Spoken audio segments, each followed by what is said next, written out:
For Movie Club this week, we watched Psycho. Well, we watched Psycho 2, but I've never seen Psycho, so I watched Psycho. And probably this weekend I'll watch Psycho 2 if I get a chance. A lot of this, what inspired me to do it is because there's real mixed reviews about Psycho 2. And it's not that I'm above watching a bad movie, but a lot of the problems people have with it is that they don't think that they should have made Psycho 2, because it's not Hitchcock and, whatever. And I said, oh, okay, you nerds, with your letterbox and your criticisms and classic films I haven't seen quite yet. So I watched Psycho. I don't know. I've never seen something that had such a pervasive effect on basically an entire genre so far ahead of itself. And sure, I've seen the articles where technically Peeping Tom has similar themes. It's a slasher just a touch before Psycho was, but I don't know. We don't talk about Peeping Tom, and apparently it was not as good back then. And preceding it by a couple of months, I don't know how much that matters because look how far ahead of it was. A couple months. That gesture doesn't work with the puppets. There's a lot of nuance to the way this thing comes around. She steals $40,000 right there at the beginning. I need you to understand that that's how much they paid the composer when they doubled his salary back in 1960. So it's kind of wild to hear that, that number just thrown around. Hitchcock was initially going to get paid $250,000 to make the movie, and instead settled for a different deal. And boy, does that not work out for Paramount, because in today's money, it's like $20 million, some insane amount of money that, like, back then, woo. So it's kind of interesting to see. The whole thing has had such an interesting legacy. A movie's going to be good when there's a section for soundtrack, censorship taboos, release, reception, accolades, theme and style, legacy, sequel and remakes. That there's just so much here.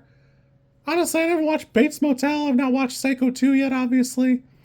But I always thought it was kind of odd because why? And I guess I never really got the reference to Norman Bates, whatever. So, my bad. My bad. Overall, this is kind of wild. The shower scene on its own is such a prescient, wild thing. In the same way that in Night of the Living Dead we use the Bosco's chocolate syrup to emulate blood in a black and white film. It's here. And it's so vivid and vibrant because you could get newsreels or some movies in color at the time that people at the time remember the red blood, even though that's impossible because it was chocolate even when they were filming it. It's kind of wild because newsreels at the time were black and white, so a lot of people had a vivid vision of what this movie was, and they recollect it wildly different. There's trivia about Alfred Hitchcock receiving letters where, after his first movie, his daughter wouldn't get in the bath, and after this, she wouldn't get in the shower. Hitchcock, to his credit, just goes, great, send her to the dry cleaner. Which, it's valid. Really, everything about this movie is kind of bananas. From the setup that, the first third of the movie is just the woman on the run, and I don't know, it seems like she's just taking off. She's getting close to her sister and her beau, but not really positive that's where she was going. And then the body count's super low for the film. But the tension is so insanely high. Everything is so neatly organized and produced. It's got such a high intensity. God. The shower scene again. They were talking about not having music to it. But the music is so iconic, and it's so, nerve-wracking. Even outside of the shower scene, it's just nerve-wracking the whole time. There's just so much rich tension here. Somewhat notably, Robert Bloch wrote this book, and only in, the very end, mentions Ed Gein. That's because he'd written most of the novel prior to Ed Gein's crimes coming to light. Though, he didn't live that far off from where Ed Gein was. So his novel about like a neighbor who was like this creepy solitary murderer, not that far off. It's just kind of a nice little thing. It is also funny how like suspicious and anxious Hitchcock becomes, because when he buys up the rights for the novel for $9,000, he then goes and buys every copy of the novel he can get his mitts on to keep somebody else from like experiencing it before he can present it. Personally, I'm kind of interested because Block wrote 2 sequels, Psycho 2 and then Psycho House, and at the end of the novel, I mean, it's pretty much what it is in the film.